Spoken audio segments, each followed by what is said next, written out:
Welcome to news alerts. గురువులకు పంగనామం పెట్టే లక్షణం మీది అని బీఆర్ఎస్ నేతలపై తెలంగాణ సీఎం రేవంత్ రెడ్డి అసెంబ్లీలో ఫైర్ అయ్యారు. ముఖ్యంగా ఆంధ్రప్రదేశ్ వాళ్ళు కేసు వేస్తామంటే నేను దయాకర్ వెళ్లి ఆ రోజు చంద్రబాబు నాయుడుకి తెలంగాణ ఇచ్చిన అదనపు విద్యుత్ మీద మీరు కోర్టులో కేసు వేయకూడదు. ఒకవేళ కేసు వేసి తెలంగాణకు ఏమైనా నష్టం జరిగితే ఇది తీవ్రంగా పార్టీకి నష్టం జరుగుతుందని చెప్పామని తెలిపారు. ఆయన గురువు ఈయన గురువు ఆయన గురువులకు పంగనామాలు పెట్టే లక్షణం మీది. మేము ఎప్పుడు కూడా ఎవరితోనైనా తెలంగాణలో ఏంది అధ్యక్ష, ధూపం మీద వస్తే ఎవరన్నా గిలాసని మంచినీళ్ళు ఇస్తే కూడా వాళ్ళని గుర్తుపెట్టుకుంటాం అధ్యక్ష. మనము 10 ఏళ్ళు 20 ఏళ్ళు కలిసి పనిచేస్తే సహచరులుగా ఉన్న మన వాళ్ళని మనం అగౌరవపరచాలని ఎక్కడన్నా ఉందా అధ్యక్ష? వాళ్ళకంటే తిన్నింటి వాసాలు లెక్కబెట్టే లక్షణం ఉంది. నాకు అట్లాంటి లక్షణం లేదు అధ్యక్ష. నేను మిత్రులను మిత్రులాగానే చూస్తా, సహచరులను సహచరులలాగా చూస్తా. పెద్దవాళ్ళని గౌరవించే సంస్కారం మా తల్లిదండ్రులు మాకు నేర్పినరు. మీలాగా ఎవరు అవకాశాలు ఇస్తే ఏ ఇంట్లో మీకు భోజనం పెడితే ఆ ఇంటి వాసాలే లెక్క పెట్టి ఆ ఇంటికే నిప్పు పెట్టే ఆలోచన మీకుంటుంది అధ్యక్ష. అది మీ లక్షణం, మీ బ్లడ్లు ఉంది, మీ డిఎన్ఏనే అది. ఎవరు నమ్మితే వాళ్ళను మోసం చేసే లక్షణం ఇది. కాబట్టి మళ్ళొక్కసారి ఏదైనా మీరు అంశాల ప్రాతిపదికన మాట్లాడుండ్రి. వివరాల మీద ఈరోజు సగం రాత్రి కానీ చర్చిద్దాం. అన్ని రికార్డులు తీసుకొని వస్తా అధ్యక్ష. నేను మొత్తం రికార్డులు సభలో పెడదాం. తప్పు పట్టించే విధంగా, తప్పుడు ఆరోపణలు చేసే విధంగా మాట్లాడితే ఎవరు చూసుకుంటూ ఊరుకోరు. మీ వాదన ఏందో కమిషన్ ముందలు చెప్పండి. ఇవాళ సాయంత్రానికల్లా కోరుకున్నారు కదా మీ నిజాయితీ, ఇవాళ సాయంత్రానికల్లా మీకు కమిషన్ చైర్మన్ నియమిస్తాం. మా ఉప ముఖ్యమంత్రి గారి అనుమతితో సాయంత్రానికంతా కొత్త చైర్మన్ కూడా అపాయింట్ చేపిస్తా అధ్యక్ష. నిన్న మన అసెంబ్లీ సమావేశాలలో ఉండి నిర్ణయం తీసుకోలేదు, ఎట్లాగో వారికి గుర్తు చేసిరు. విచారణకు కొత్త చైర్మన్ నియమిస్తారు.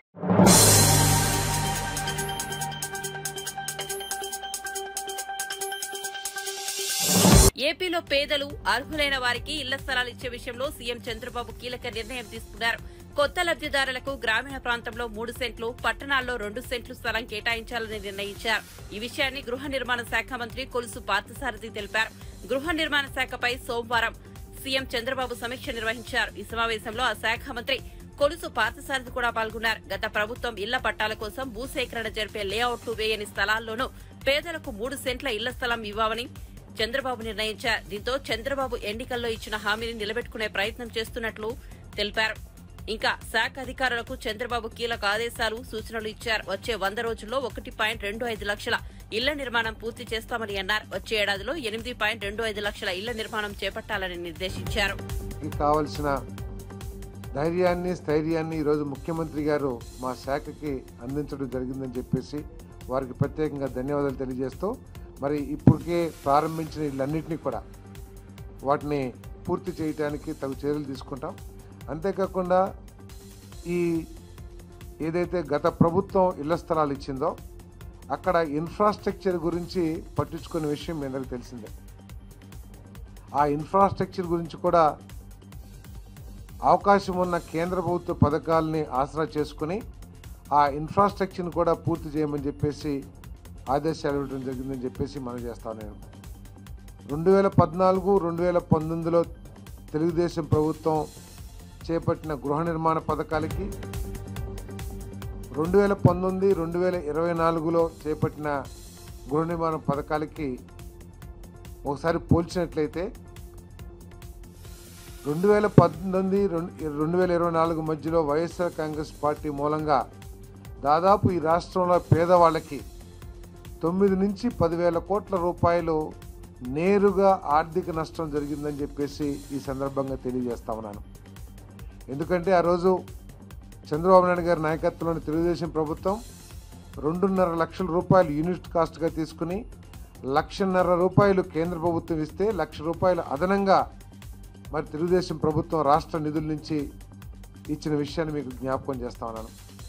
మరి 2019 నుంచి 2024 వరకు కూడా పేదల ప్రభుత్వాన్ని చెప్పుకున్న వైఎస్ఆర్ కాంగ్రెస్ పార్టీ ప్రభుత్వం 2,50,000 నుంచి 1,80,000కి తగ్గించి 70,000 రూపాయలు ఆర్థిక లాభాన్ని ఈ పేదవాళ్ళకి అందకుండా చేసిందని చెప్పేసి కూడా ఈ సందర్భంగా నేను తెలియజేస్తా ఉన్నాను. అంతేకాకుండా మరి మా ఎస్సీ, మా బీసీ అని చెప్పి ఆనాటి ముఖ్యమంత్రి ఈ గృహ నిర్మాణ పథకంలో ఎస్సీలకి, ఎస్టీలకి ఎటువంటి అదనపు లబ్ధి లేకోకుండా గృహ నిర్మాణ పథకాన్ని తీసుకున్న విషయాన్ని కూడా మీ దృష్టికి తీసుకొస్తా ఉన్నాను. మరి అదే 2014-2019 మధ్యలో యూనిట్ కాస్ట్ 2.5 లక్షలు, దానికి అదనంగా ఎస్సీలకి ఎస్టీలకి 50,000 నుంచి ₹1,00,000 వరకు కూడా అదనంగా ఆర్థిక సహాయం చేసిన విషయాన్ని కూడా మీ దృష్టికి తీసుకొస్తా ఉన్నాను. మరి 2019-2024 మధ్యలో గృహ నిర్మాణానికి కేవలం ₹30,000 రాష్ట్ర ప్రభుత్వం వాటాగా ఇస్తే 2014-2019 మధ్యలో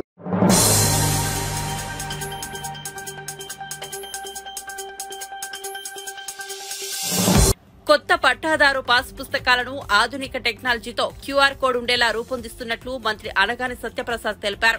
గత ప్రభుత్వ హయాంలో భూ సర్వే పేరుతో ప్రజాధనాన్ని దుర్వినియోగం చేశారని, ప్రైవేట్ వ్యక్తులకు దోచిపెట్టారని ఆరోపించారు. దోచిపెట్టిన భూములు వెనక్కి తీసుకోవడంపై సీఎంతో సమీక్ష జరిగిందన్నారు. భూ సర్వే ద్వారా వచ్చిన ఇబ్బందులను గ్రామ సభలో పరిష్కరించుకోవాలన్నారు. పూర్తిగా సమీక్షించాం. అలా అందుకనే గౌరవ స్పెషల్ చీఫ్ సెక్రటరీ గారి యొక్క ఆధ్వర్యంలో అందరు హెచ్ఓడీలు కూడా ముఖ్యంగా ఎక్కడైతే ఎక్కువగా జరిగిన విశాఖపట్నం, ఉమ్మడి చిత్తూరు, నెల్లూరు, ఒంగోలు ఈ ప్రాంతంలో వచ్చే వారమే పర్యటిస్తారు. అక్కడ ఉన్నటువంటి ఆల్ పబ్లిక్ గ్రీవ్స్, మరి ముఖ్యంగా అసైన్మెంట్వి మేము ఎలా కూడా అధికారుల పరంగా రివర్స్గా ఎవరికి ఎలా రిజిస్టర్ అయినాయి, ఎవరి పేరు మీద అసైన్ అయినాయి, ఆ అసైన్ని ముందు ఏంటి తర్వాత అన్నీ కూడా మేము కూడా అవన్నీ కూడా పరిశీలించి అన్నీ కూడా డాక్యుమెంటరీ ప్రూఫ్స్ తీస్తాము. దాంతోపాటు వీరు కూడా వెళ్ళి అక్కడ గ్రీఫ్స్ తీసుకుని అవన్నీ కూడా సత్వరంగా పరిష్కరించే విధంగా ఒక ప్రణాళికాబద్ధంగా ముందుకు వెళ్తా ఉన్నాం. దాని తర్వాత 13 జిల్లాల హెడ్ క్వార్టర్స్ కూడా వెళ్ళి, ఎందుకంటే రెవెన్యూలో ఉన్నటువంటి సమస్యలు ఇంత చెప్పినట్టుగా ఏ డిపార్ట్మెంట్లో కూడా సమస్యలు లేవు. కేవలం ఒక ధనదాహంతో భూదాహంతో గత పాలకులు చేసినటువంటి అరాచకం కాబట్టి దాన్ని ప్రక్షాళన చేసి అధికారులకు కూడా ఒక భయం అనేది ఉండాలి కాబట్టి వాళ్ళకు కూడా ఒక టైం లైన్, గైడ్ లైన్ అన్నీ కూడా ఇచ్చి, ఎందుకంటే డిజిటల్ కీస్ కూడా వాళ్ళు ఎవరికి ఇవ్వకూడదు. కానీ ఎవరు బట్టి వాళ్ళ కింద వాళ్ళకి ఇచ్చేసి ఒక దొంగతనం చేయడం కోసం ఒకరికి ఇస్తే వాళ్ళు 10 దొంగతనాలు చేసినటువంటి పరిస్థితులు చాలా కనపడతా ఉన్నాయి. అలాంటివన్నీ కూడా బయటకు వస్తూ ఉన్నాయి. కాబట్టి దీనిపైన ఒక ప్రత్యేక శ్రద్ధ పెట్టి ఒక ప్రణాళికాబద్ధంగా ముందుకెళ్ళబోతా ఉన్నాం. Thank you.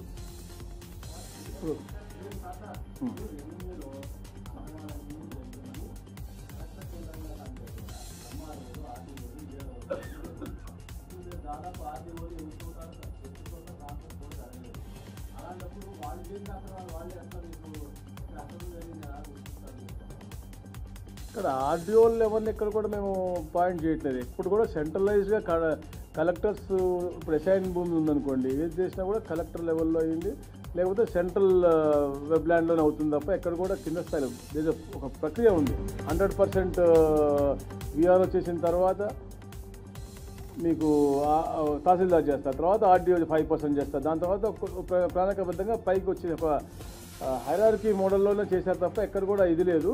అంటే ఇప్పుడు ఆర్డీఓ ట్రాన్స్ఫర్లు కూడా ఇప్పుడు జోనల్ వారీగా కూడా చేయమని చెప్పేసి ఇవాళే గౌరవ ముఖ్యమంత్రి గారు చెప్పారు. జోన్లో ఉన్నటువంటి అందరూ కూడా మార్పులు చేర్పులు ఏదన్నా ఒకటి చేయమని చెప్పేసి నేటివిటీ అంటే ఏదైతే కాన్స్టిట్యున్సీ నేటివిటీ ఉంటుందో ఆ నేటివిటీ కాకుండా జోన్ వారీగా ట్రాన్స్ఫర్ చేసుకునే విధానంగా కూడా ఈరోజు చెప్పారు. కాబట్టి అది కూడా రేపు ఎన్నికల్లో అందరూ కూడా ఒక లైన్లో వచ్చేస్తుంది. ఆర్డీఓ ప్రాబ్లం లేదు.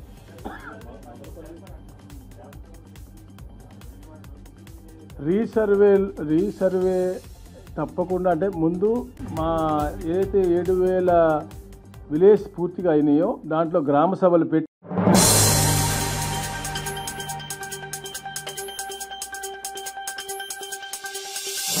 సంఖ్య పెంచే దిశగా సంరక్షణ ప్రణాళికలు సిద్దం చేయాలని అధికారులను డిప్యూటీ సీఎం పవన్ కళ్యాణ్ ఆదేశించారు.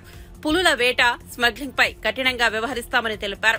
అటవీ శాఖలో ఉద్యోగుల కొరత సమస్యల పరిష్కారానికి చర్యలు తీసుకుంటామన్నారు. మన్ కీ బాత్ లో నల్లమలలో ట్రాక్టర్ చెంచుల గురించి పీఎం మోదీ ప్రస్తావించడం సంతోషకరమని అంతర్జాతీయ పులుల దినోత్సవం కార్యక్రమంలో వ్యాఖ్యానించారు. And it is in one of my films also, I think we wrote a dialogue by Mr. Trivikrama. He said, and he's also a lot of lover of Mother Nature. అంటే ఒక చిన్నపాటి కుర్చీ చేయడానికి చాలా విధ్వంసం దాగి ఉంటుంది. పచ్చని చెట్టును కొట్టేయాలి, So అది నాకేమనిపిస్తుంది, constantly I'm at guilt. Maybe the reason why I have taken with this particular ministry, forest and environment, it is to address my guilt. నేను ఏమి చేయగలను? ఆయన చీఫ్ కన్జర్వేటర్ ఫారెస్ట్ ఇక్కడ మన మధ్యప్రదేశ్ ఆయన మాట్లాడినట్టుగా, అమ్మ నువ్వు పెరుగు అని ఎలా చెప్పారు అలాగే నేను ఈ భూమాతకి క్షమాపణ చెప్పుకోవడం. అంటే మా వల్ల ఇంత విధ్వంసం అయింది, బతకాలి, కోఎగ్జిస్ట్ అవ్వాలి, కానీ మేము వసుదైక కుటుంబం, సర్వేజనం సుఖినో భవంతు అంటాం, వసుదైక కుటుంబకం అంటాం. కానీ వసుదైక కుటుంబం అంటే కేవలం మానవులకు మాత్రమే కాదు, అది పశు పక్షి కీటకాలకు కూడా. ఈ మధ్యన ప్రధానమంత్రి గారు కూడా చెప్పారు. సో ఇవన్నీ ఉండిపోయినాయి మైండ్లో. So my intention or my commitment is I'm a conservationist first, then a political leader or then a deputy CM. By heart I'm a conservationist. ఇందాక మన రంగరాజు గారు చెప్తున్నట్టుగా మోర్ దెన్ టైగర్, ఇవన్నిటికంటే ముందు ఆ భూమిని కాపాడుకుంటే దానికి కావాల్సిన ఫ్లోరా అండ్ ఫౌనా సహజంగా ఉంటుంది. అది మనం కాపాడుకోవడం it needs a great amount of commitment. నాకు ఏమనిపించింది, సహజంగా పెరిగే మొక్క, సహజంగా పెరిగే చిన్న కనిపించని కీటకాలు నేను వదిలేస్తే, కిల్ చేయకుండా వదిలేస్తే ఎన్ని రకాల పక్షులు వచ్చినాయి. అవి సహజంగా నెమళ్ళు వచ్చి తిరుగుతూ ఉంటాయి. నాకు ఒక అంటే మన పెద్ద స్థాయి అవసరం, even with in 1400 square yards land నేను ఉండేళ్ళు హైదరాబాద్. నేనేం చేశానంటే రెగ్యులర్ మొక్కలు, నేను చెప్పాను జస్ట్ మనకి రెగ్యులర్ షాప్స్ సహజంగా పెంచేద్దాం మొక్కలు, not as a garden design, let it base micro forest atmosphere. ఈ మధ్య నేను వెళ్తే వెరీ రేర్గా కనిపించే 3 హిమాలయన్ క్రోస్ ఉంటాయి, జముడు కాదు, అవి తిరుగుతాం. అంటే ఇది నాది, నాకు కుదిరినంతలో నేను చేయగలిగి within whatever possible limits. But today by nature, by God's grace, I'm taken this position as a forest minister apart from being a deputy chief minister. And my commitment to you on the National Tigers Day is whatever the eminent, capable and officers are here, you dream it, we will stand by you. Regarding even in terms of Rangaraj Garu knows a lot of people, like, we will reach out to people. And any kind of funding is needed. Even the Priyadarshini Gartho kuda maatladta ante her enthusiasm was about regarding zoos and exploring with public-private partnership. We will explore all the possibilities. The conservation is the primary goal. I think all of us should look into it. It's not just about Chiranjeevi and constant Chiranjeevi. It's a bit awkward for me because my brother's name is Chiranjeevi, so I will never call him. So it's a bit awkward. That's okay. I'm struggling to say his name. No, under your guidance, the way your insights and your critical analysis is quite amazing and quite inspirational. And especially Dr. Sri A.K. Nayak ji, though he has done a lot and he doesn't like to get recognized, but we will make sure your work will be recognized. And sometimes your kind of what contribution you have done, meer chesina contribution ivarni kuda 10 mandiki teliste, it will be inspirational for the next generation of people who will follow your footsteps. So it's amazing hearing a lot of good words about you and your achievements. That's one. So name meeku Chinchul gurinchi indaka I never realized Imran ji was there on that day, I forgot. And thank you for reminding me the experience of Honorable Minister for Civil Supplies, or party leader also, Manohar ji. And ఆయన share చేసుకున్నాను నాకు experience. ఒకసారి చెంచుల గురించి మాట్లాడుతూ చెంచుల గురించి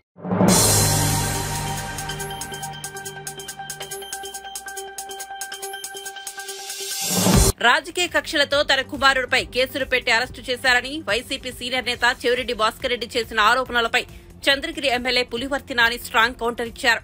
చెవిరెడ్డి భాస్కర్ రెడ్డి పద్ధతి మార్చుకోకపోతే బంకంపాటు తప్పదని హెచ్చరించారు.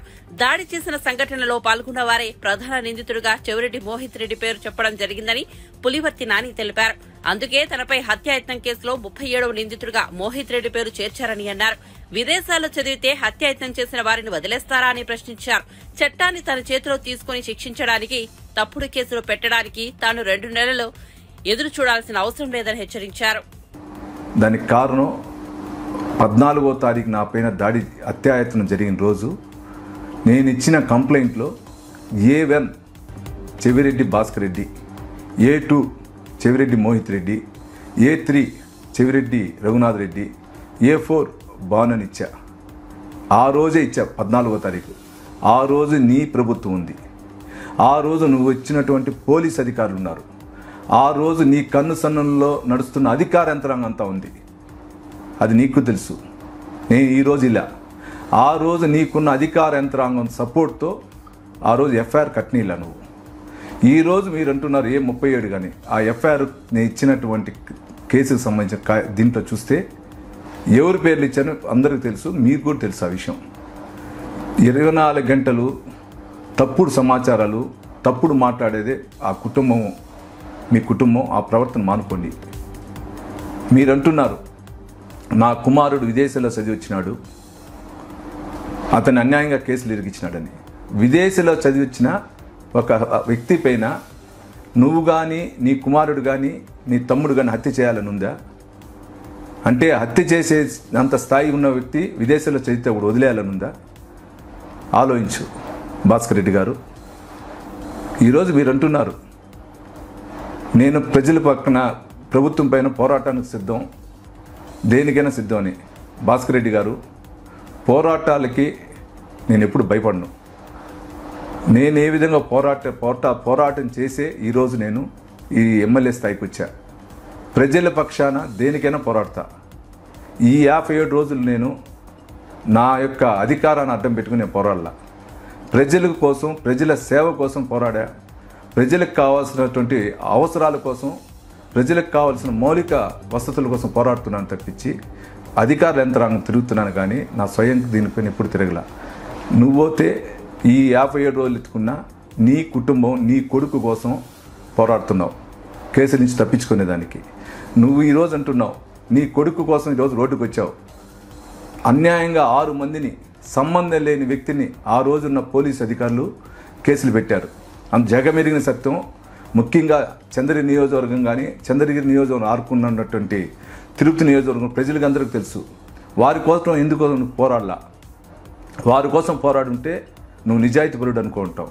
ఆ రోజు ఎందుకు నువ్వు పోరాడలా? అంటే నీ కొడుకు, నీ కుటుంబానికి ఒక ఆదరణ, బయట వ్యక్తులకు తప్పుడు కేసులు పెట్టిన ఒక ఆదరణ. ఆలోచించు భాస్కర్ రెడ్డి. నువ్వు మీ చంద్రగిరి నియోజకవర్గం ప్రజల తరఫున, మీడియా ప్రతినిధుల తరఫున, ప్రతినిధులందరికీ పేరు పేరున విన్నపం, నేను ఎక్కడ కానీ కక్ష సాధింపు పోను.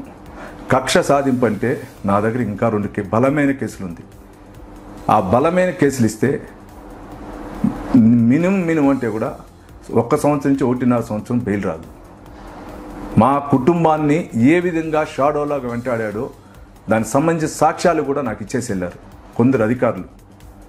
విజయవాడ స్థాయిలో ఉన్నటువంటి కొందరు అధికారులు నా పైన దాడి జరిగిన తర్వాత వారం తర్వాత ఇంటికి వచ్చి ఏమేమి జరిగిందని ఇచ్చేశారు. అవి కూడా ఉన్నాయి. అది ఇస్తే దేశద్రోహం కేసు అవుతుంది. ఇంకోసారి ఎలక్షన్లో కూడా పాల్గొనే దానికి అవకాశం ఉండదు. నేను ఆ విధంగా కక్ష సాధింపు పోలా. గుర్తుపెట్టుకోవాలి భాస్కర్ రెడ్డి గారు. మీరు ఏదో డ్రామాలాడి ప్రజలు మప్పు పొందాలంటే కాదు. ఈరోజు కూడా అరెస్ట్ అంటే మీరు ఇంత నీతి నిజాయితీ పరులు అయితే ఎందుకు మీరు హైకోర్టుకి వెళ్ళి యాంటీసెప్టిక్ బెయిల్ కోసం వెళ్ళారు? 3 సార్లు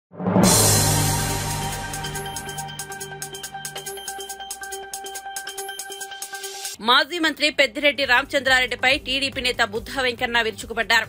కొడుకుతో కలిసి పెద్దిరెడ్డి భూ కబ్జాలు, అవినీతి, ఆక్రమాలకు పాల్పడ్డారని ఆరోపించారు. పుంగునూరుకే పరిమితం కాకుండా చిత్తూరు జిల్లా మొత్తం మీద పడి దోచేశారని విమర్శించారు.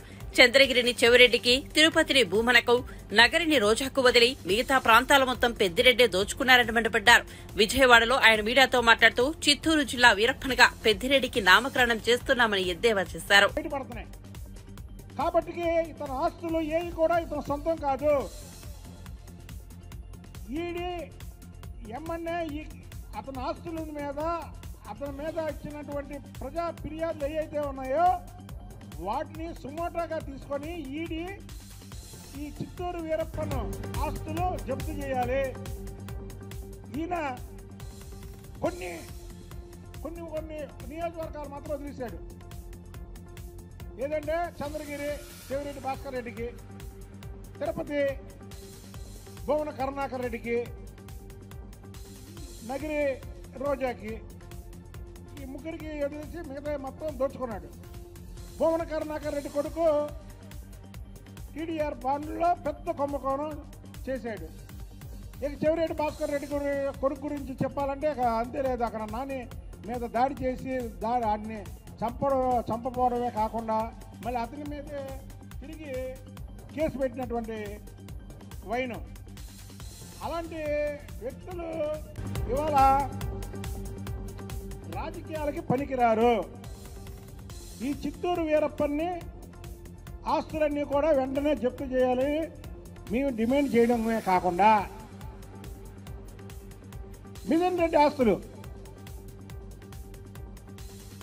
వీళ్ళు ఎర్రచందనం స్మగ్లింగ్ నుంచి ఇప్పుడు పవన్ కళ్యాణ్ గారు ఫారెస్ట్ మినిస్టర్, ఆయన ఒక్కసారి ఆయన కూడా అప్పీల్ చేసుకుంటున్నా. 2019 నుంచి 24 వరకు శేషాచలం అడవుల్లో ఎంత ఎర్రచందనం వీళ్ళు స్మగ్లింగ్ చేశారంటే అది చెప్పడానికి వీలు లేదు. అందుకే చిత్తూరు వీరప్పను ఈ పెద్దిరెడ్డి డబ్బు మతంతో చంద్రబాబు గారిని కుప్పంలో ఓడిస్తానని అక్కడ కూర్చున్నాడు. ఈ వీరప్పని వారసుడినేమో పిఠాపురంలో కూర్చోబెట్టాడు. ఇదంతా ప్రజాధనం కాబట్టి రాష్ట్ర ప్రభుత్వం కూడా వెంటనే కలెక్ట్ చేసుకోవాలి. నేను ఒక తెలుగుదేశం పార్టీ కాకుండా, నాయకుడిగా కాకుండా, ఒక వ్యక్తిగా నేను దీని మీద ఫిర్యాదు చేస్తున్నా. ప్రభుత్వం కూడా చొరవ తీసుకొని వీళ్ళ మీద సిబిఐకి లేఖ రాసి ముందు ఇమీడియట్లీగా వీళ్ళ ఆస్తులు జప్తు చేయాలి. అక్కడ ఇచ్చినటువంటి ఏదైతే రెవెన్యూ అధికారులు వెళ్తే ఒక్క రోజులో 500 మంది ఫిర్యాదులు చేశారంటే మామూలు విషయం కాదు.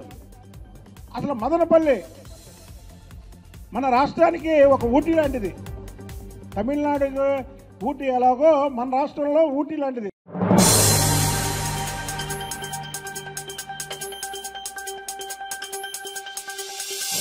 బోనాల పండుగ సందర్భంగా హిందువులు తమ కుటుంబం సంక్షేమంగా ఉండాలని అమ్మవారికి మేకను సమర్పిస్తారు.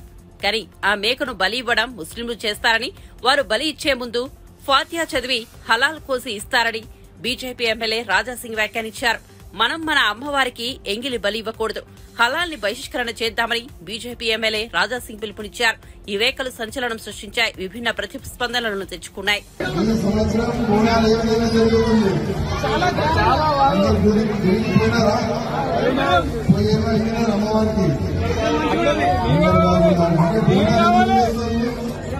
మనము బోనాలు ఎందుకు చేస్తాము యువకులకి తెలియాలి. ఫస్ట్ చాలా మంది యువకులు ఏ విధంగా అంటారంటే బోనాలంటే తాగాలే, డ్యాన్స్ ఆడాలి.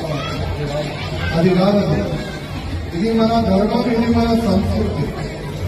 మన ధర్మాన్ని, మన సంస్కృతిని కాపాడే బాధ్యత మన అందరూ ఉంది కదా లేదా? మన విను కదా, మన సంస్కృతిని కాపాడే మన అందరినీ బాధ్యత. కానీ కొంతమంది మన ధర్మాన్ని, మన సంస్కృతిని, మన బోనాల పండుగకి తాగే పండుగ అని ఆ విధంగా ప్రజెంట్ చేస్తున్నది కాదు. బోనాలంటే మనం అమ్మవారికి మొక్కుతాం, మనం పూజ చేస్తాం. పూజ ఎందుకు చేస్తామంటే ఈ సంవత్సరం వర్షం బాగా పడాలి, పొలాలు మంచిగా ఉండాలి, అదేవిధంగా ఇట్లాంటి కూడా రోగం రాకూడదు అని మనం అమ్మవారికి పూజ చేస్తాం. అదేవిధంగా బోనాల పండుగలోనే చాలా గుడి కాడ మనము మేకలు కూడా, గొర్రెలు కూడా కోస్తాం కదా, మనము గొర్రెలు కూడా కోస్తాం.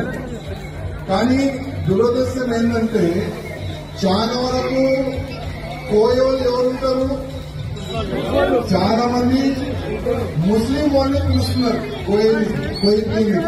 అది చాలా తప్పు. ఎందుకంటే మన చాలా వరకు మన హిందువులు కూడా ఉన్నారు, వాళ్ళకి పిలిపించి కోయిపియాలని నేను రిక్వెస్ట్ చేస్తున్నా. ఎందుకంటే ముస్లిం వాళ్ళతో కోయిపిస్తే ఆయన కోసే ముందు ఒక స్లోగన్ అయినా తీసుకున్నారు ఆయన నోట్లో. ఆయన స్లోగన్ ఏ విధంగా తీసుకుంటే ఈ మేక నేను అల్లాకి ఎక్కిస్తున్నా, ఈ మేక ఈ గొర్రె నేను అల్లాకి ఎక్కిస్తున్నా అని పోస్తాడైనా. అది ఎంగిలైందా లేదా? ఎంగిలైపోయింది కదా. అదే ఎంగిలైనా మనం అమ్మవారికి ఎక్కిస్తామా? ఎక్కియం కదా. అందుకోసం అది చిన్న నాలెడ్జ్ కానీ చాలా పెద్ద మాట. మన అమ్మవారికి ఎంగిలి ఎట్టి పరిస్థితుల్లో ఎక్కియొద్దు. మన హిందువుకి పిలవాలి. మన హిందూ పోయేందుకు జయ మాతాదేవి వస్తాడు.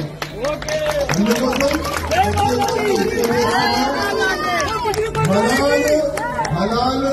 హలాలుని మనము బ్యాన్ చేయాలి. మన హిందువులతోనే మనం పూజ గాని ఈ మేకలు గాని గొడవలు గాని వాళ్ళతోనే పోయిపోయాలని నేను అందరికీ దండం పెట్టి రిక్వెస్ట్ చేస్తున్నా. జయ మాతాదేవి.